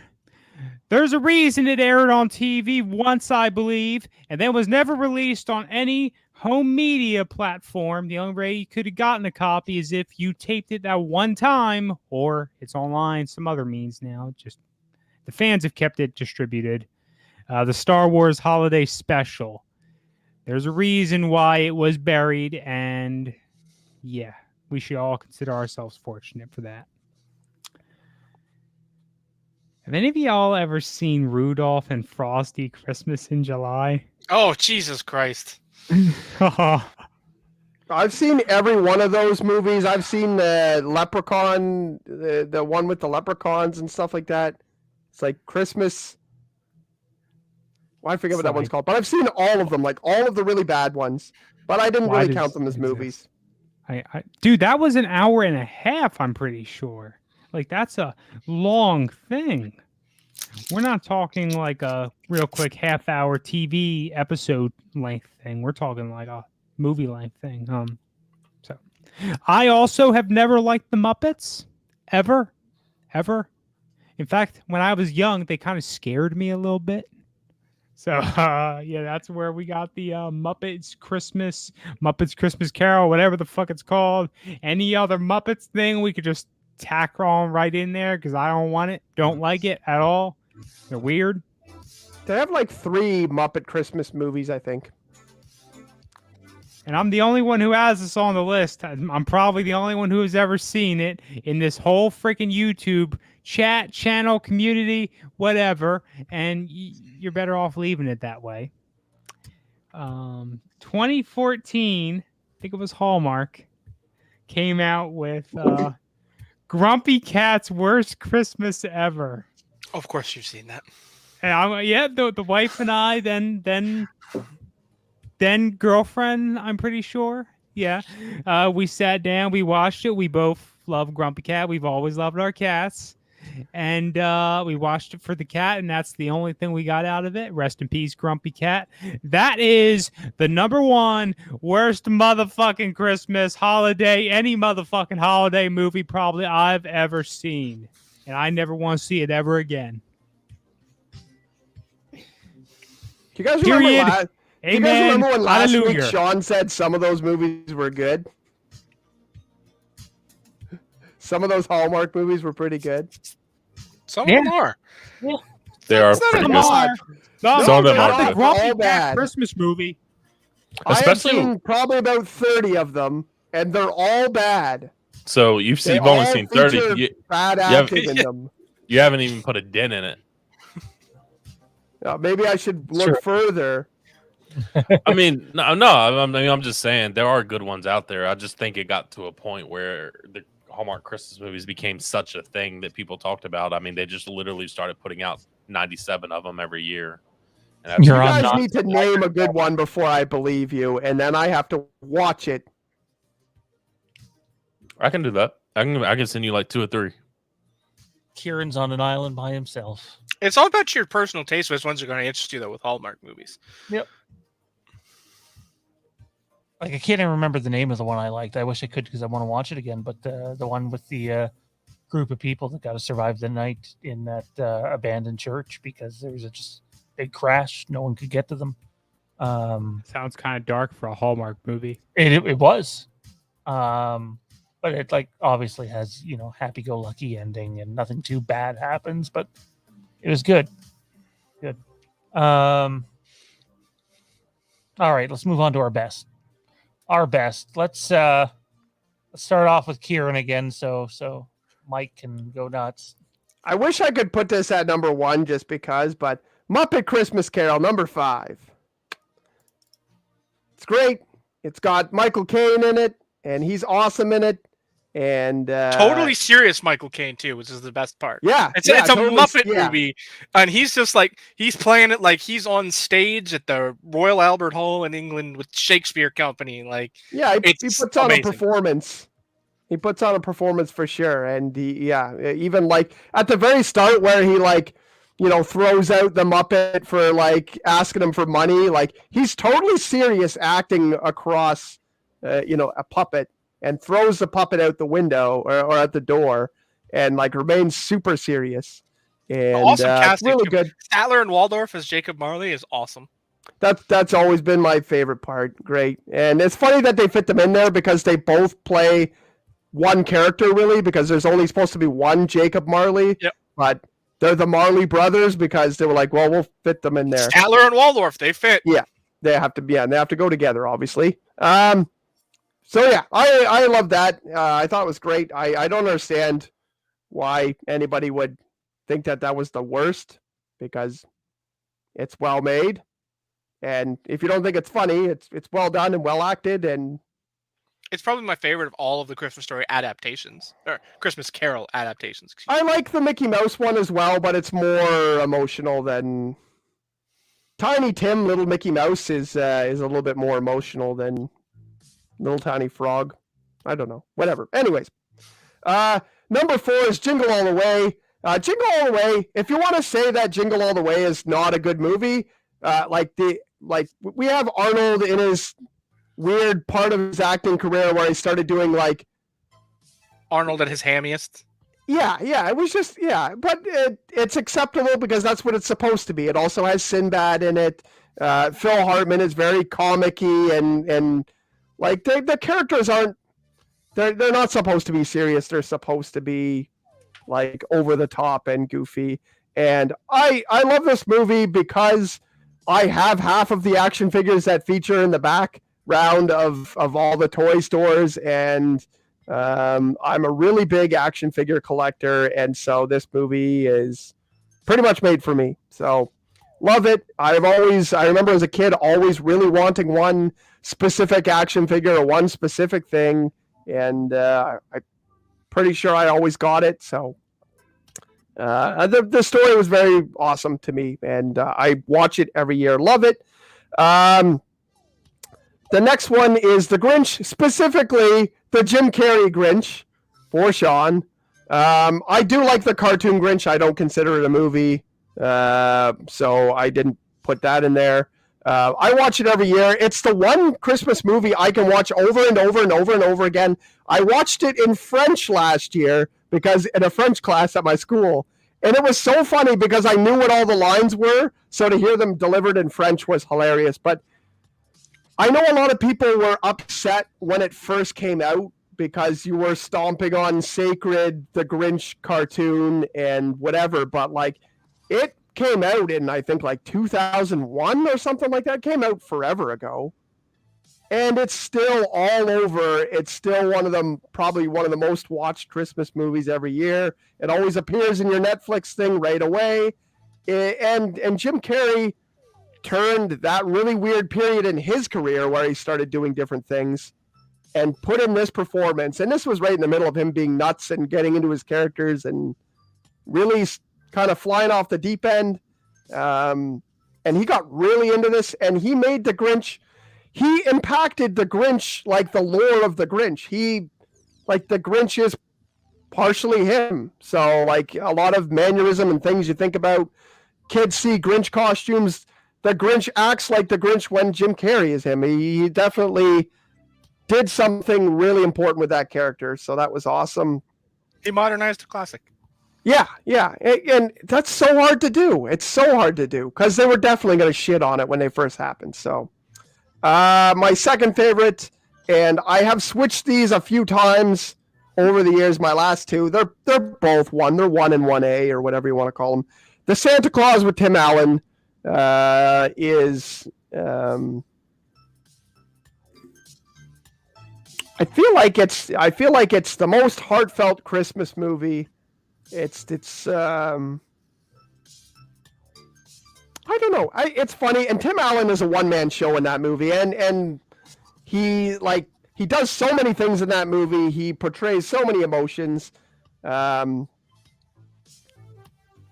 to get too emotional, but my parents divorced. It's a big thing. Like for people whose parents divorced or people who have those sorts of things, it's really emotional in that movie when that happens. So, and yeah, fantastic performances. Him making fun of Neil and Neil's shirts and sweaters and all the jokes that he blasts off to him, hilarious. There's about a million jokes in the first 5 minutes, and they're all hilarious. So it's a great movie. And number one, I'm going to put number one right now. Number one, Christmas Vacation. Christmas Vacation is my favorite Christmas movie. It has a lot of nostalgia for me because my dad liked watching it, and so I watched it with him. I don't know. I don't know what really to say about it, because I'm still kind of lost in the last movie, to be honest. But anyways, those are my top movies. Those two switch quite often, but they'll always be top two, I think. I did want to mention, I don't know if did I mention it on air? I did mention, I like Christmas Chronicles movies. I think were really great recent ones, and also Klaus was a really good recent Christmas movie too. So, all right, Mike. Suck it, Sean. I said suck it to you. Your list sucked. The whole Muppets thing, you have that on your list is, but it's okay. Number 5 for me is a favorite. One of Kieran's favorite. It's going to be the Polar Express. Now I will admit that the kid with the glasses, I do want to punch him in the face really bad. And honestly, if the main character did that, I wouldn't be upset. I would still keep the movie rolling, keep it going. Let's go with it. But it does put me in it puts me in the Christmas spirit. I like the music a lot. The soundtrack in that movie puts me in the Christmas spirit. So the Polar Express comes in at number 5 for me. Number 4 is Christmas Vacation. I wasn't the biggest fan of this movie when I first saw it at a young age, but it's grown on me the older I've gotten. I've watched it twice already this Christmas season. I love it. Number 3 for me is Sean's favorite movie, The Grinch with Jim Carrey. For all the reasons that Kieran mentioned before, I thought Jim Carrey did phenomenal in it in a very weird time in his career, just like Kieran said. And then the top 2 for me, number 2 is the Santa Claus. It's for. I think I can't sit here and explain it better than Kieran did. I mean, it's a movie that I go back to multiple times throughout the year, not even just during Christmas time, but obviously, especially during Christmas time. I thought Tim Allen did great in it. And honestly, I'm not the biggest fan after the first one. I just think it's one of those, movies that sets the standard, and it was never going to be topped, in my opinion. And coming in at 1, I combine these movies. It's going to be Home Alone 1 and 2. If I don't combine them, that's fine. I have no problem dropping the Polar Express off the list and making Home Alone 1 and 2 my top 2. But I combine them. I go back and forth on which one I enjoy the most. But I don't know, man. It's just these two films are ones that I really enjoy. I really want to take a trip out to Chicago to view the house. I'm into stuff like that. So. But everything about these two films were amazing. Harry was phenomenal in that movie, and then obviously Kevin McAllister. I don't know, man. It's funny, has a good amount of comedy in it, and the Christmas spirit obviously is there, and it kind of puts you in your emotions a little bit throughout, at certain points of both films. Obviously they've gone way overboard with the new one, which I will refuse to watch because I can already tell you it's dog shit, and I haven't even seen it. The third one I was not a big fan of, but it's not shitty, I guess I should say, but it has nothing on the first two, so that'll be my top 5, with Home Alone 1 and 2, and then the Santa Claus being my top 2 or top 3 films, I should say. Alrighty, number 5 for me is Jack Frost. It's a movie that just hits me in the feels every time, and you wish it ended differently every time, but it doesn't. It's just for me, it's a classic. Bad Santa's number 4. That movie's fucking hilarious. Definitely not kid friendly, but hilarious. That's awesome. Number 3 for me is Home Alone 1 and 2. I have that paired up as well. Number 2 for me is Santa Claus. And number 1 for me is The Family Man with Nick Cage. I just love that movie. Fucking every year I watch it. So I don't think I've seen that movie before. The Family Man? Yeah, I don't think I've seen it before. I didn't even know it was a Christmas movie, to be honest. It is. I think you'd like it. Well, you like it, so probably not.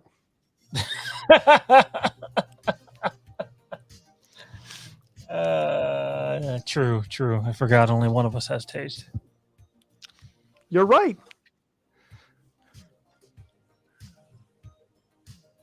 Who's next? Oh, this is me and Tommy left, isn't it? So I guess that'd be me. And he's pointing at you. He says, "You go." All right, my number 5. Since everybody else has done it, Home Alone 1 and 2. They're both amazing movies that just stay in. Can we do a 1 and 2 check? Who? Like, I'm a number 2. Like, I'm a Home Alone 2 person. I'm 1. I like them One over- both. They're both great, but 2 it's is hard. for sure for me. 1. I really go back and forth. I would have to go probably 1 though, but it's very very close. If I Two- think two I makes you suspend your disbelief a preferred lot the more. second movie, but I'm not crazy about Home Alone like some people are. 2 is still a good movie, but it makes you suspend your disbelief more. You know, with him checking into the hotel and this, the suite and all those things, just kind of like, come on now, when is enough enough? yeah, I agree, but then again, I think they were at a point where they didn't want to do him being stuck at home again. So No, I think understand that. It just, it's like, and it's a good movie. Like, I'm not saying it's Yeah, not. I'm just saying, like, of the 2, it's the less believable. I got you. Yeah, I Like, agree. accidentally leaving the kid at home. Okay, that's horrible parenting, but at least a little more plausible than him getting stuck in New York and checking into a hotel under the there's too many things, but it's still a good movie. Number 4, all of you guys are just wrong. A Christmas Story. It is a classic. You watch it once a year, not 10 times. But it holds up. If you watch it more than once a year, yeah, okay, I can understand it getting overplayed and not liking it as much. But What year was that movie made? 70s something. Can you introduce it as the 1970 something classic? Like, can you just say that for me? No.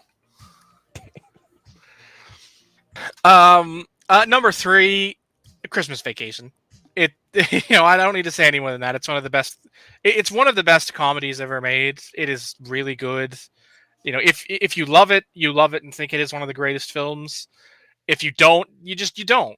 There really isn't much camp in between. You either love it or you hate it. And I mean, that's fine, I guess. As long as you have specific reasons for not liking it. It's There not. are If you some don't like it, acceptable ones. if you don't like it, you don't know what you're talking about. Number 2, because to me it is a Christmas movie and it totally counts. We're going all the way back to 1960 something classic. Does that make you happy, Kieran? Rudolph the Red-Nosed Reindeer. I'm super happy you said that.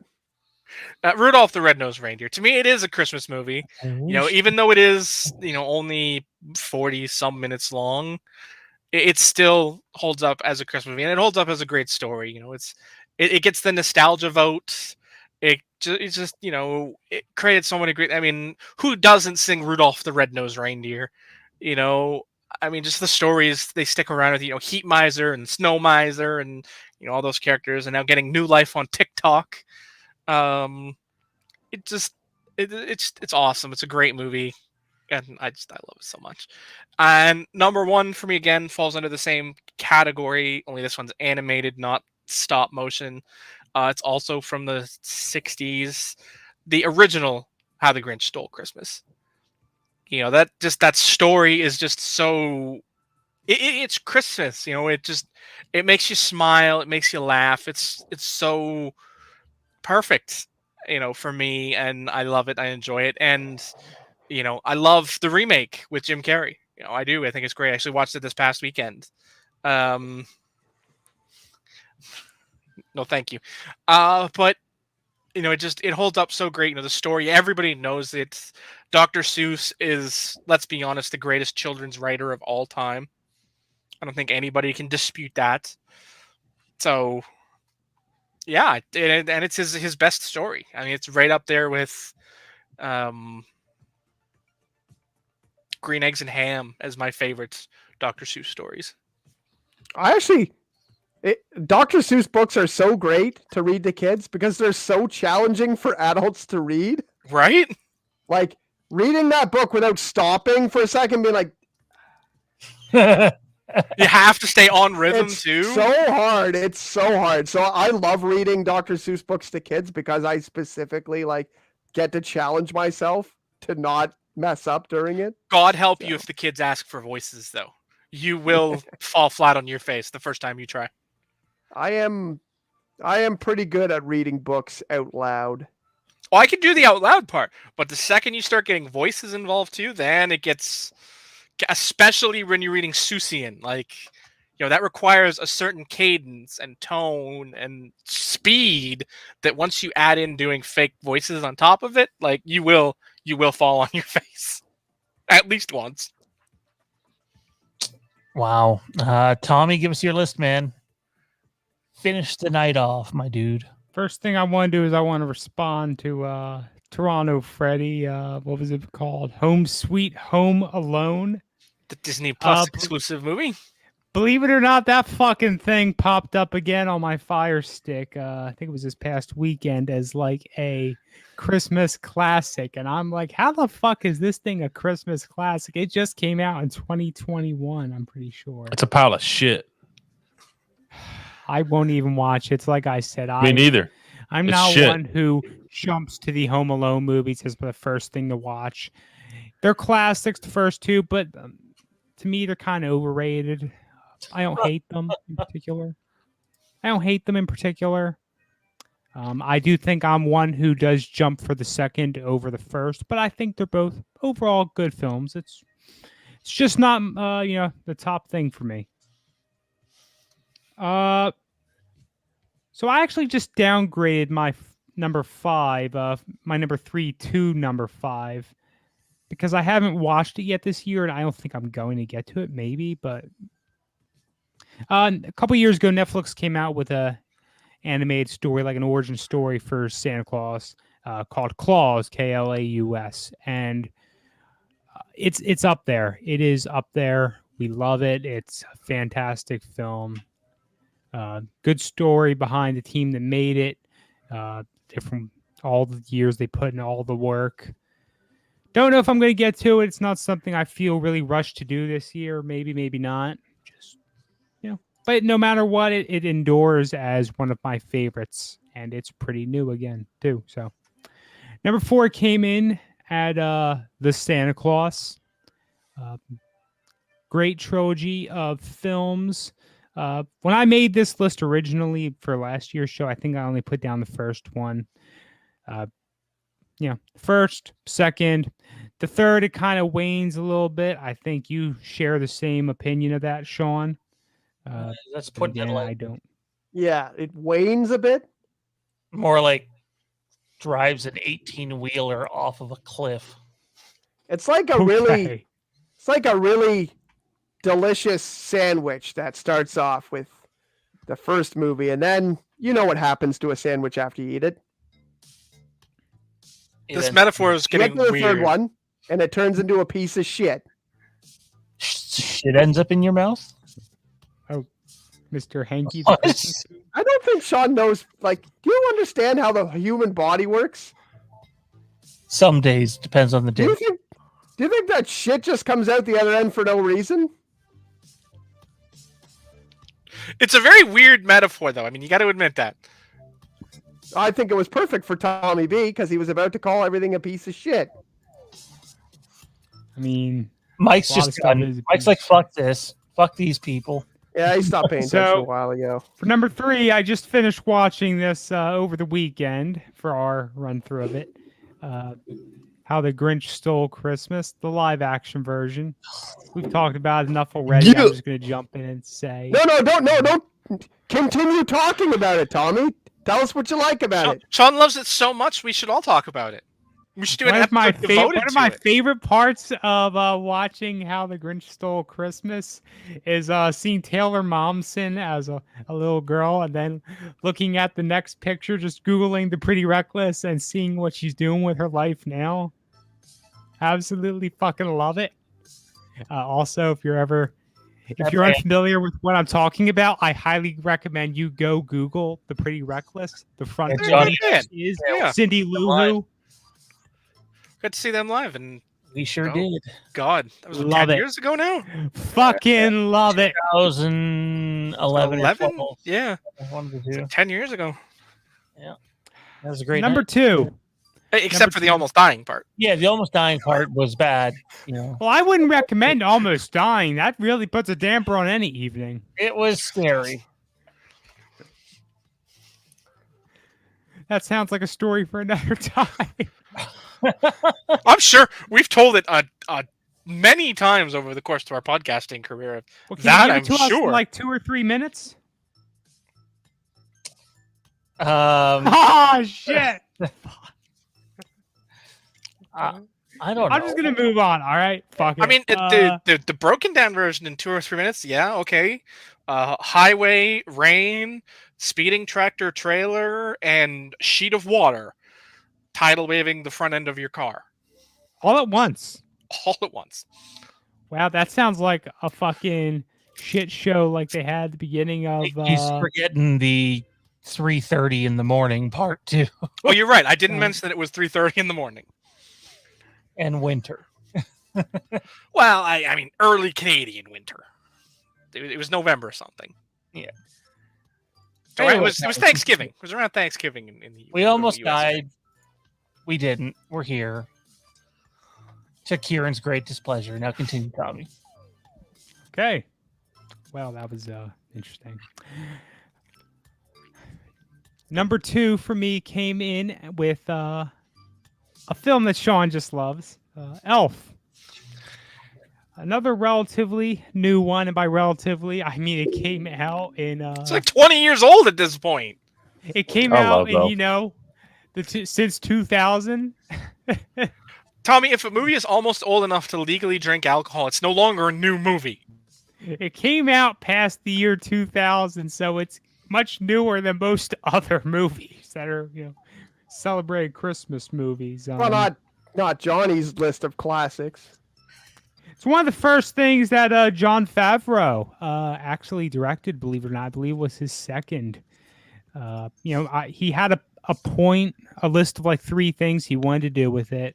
I just watched the movies that made us. They had an episode about it. I think one of them was he wanted to go with like making it look like Rankin and Bass, which was... Is that Rudolph? Is that Rudolph Yeah. I'm thinking? Yeah, it's got the same outfits for the elves and things like that. It's got Sam the Snowman in it. Everything is kind of put out of that. So that's the same. There was a second one I can't Well- remember, but the third one was he wanted it to become like a Christmas classic, a modern Christmas classic, something along those lines, and he hit the ball out of the freaking park. That film has endured. I'm pretty sure I saw it when it was in theaters when I was much younger, and it stayed as a favorite with me over the years. And my number 1 came in with Christmas Vacation. We, our family, we start the Christmas season, whatever you want to say with it, every year. Sometimes it's the day after Thanksgiving. Sometimes it's the day of Thanksgiving. Sometimes it's the weekend after. It just depends. We're usually at the in-laws, and we'll put up their tree and other stuff, and we'll throw that on the TV. And the other stuff, some of these others I just got done mentioning, we'll watch throughout the season, but that's usually the first one. The day prior is usually planes, trains, and automobiles, but that's Thanksgiving, of course. Great movie. That movie's amazing. Great movie. Oh wow, Kieran, you actually do have taste. Wow, shocked. I love that movie though. It's great. You don't know anything about films. Coming from the, I'm not gonna do it. I'm not gonna do it. I'm in the holiday spirit. I'm not gonna say it. Nah, fuck that.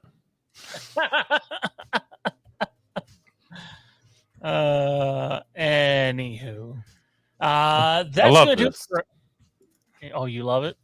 Yeah, man, I love doing these lists, especially when it's a lot more fun when the lists aren't so Similar. similar. Yeah, it's good. Except for the Grinch. That was on most lists. Well, you guys all had the live action. I had the animated. So I guess the Grinch was on every list but Sean's in one Home form Alone. or another. What about Home Alone? Who I know didn't put Tommy that left on Home either of Alone my off. lists.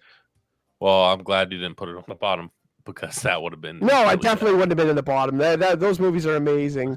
They're amazing. Unless you're going with like, I'd say 4 or later. I don't even think 3 is that bad. Like, it's not good. It's not as good as the first 2, but it's not as bad. I mean, It's not dog shit. no. I mean, you had Baby Scarjo, so I mean, it had something. I don't know. I mean, there was movies that were on people's list that I enjoy. They're definitely in my top 10. Like Christmas with the Cranks is in my top 10. Jingle All the Way is in my top 10. Trying to think of what else. I don't know. Those two definitely come to mind, though. I'll Be Home for Christmas. Johnny, fuck you.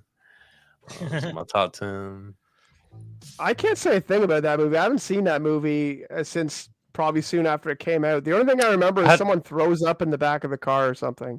I hadn't seen it in a really long time, but obviously Disney Plus came out, and now it's on there. So Yeah. that's a good thing about Disney Plus. Home Alone movies are on there too.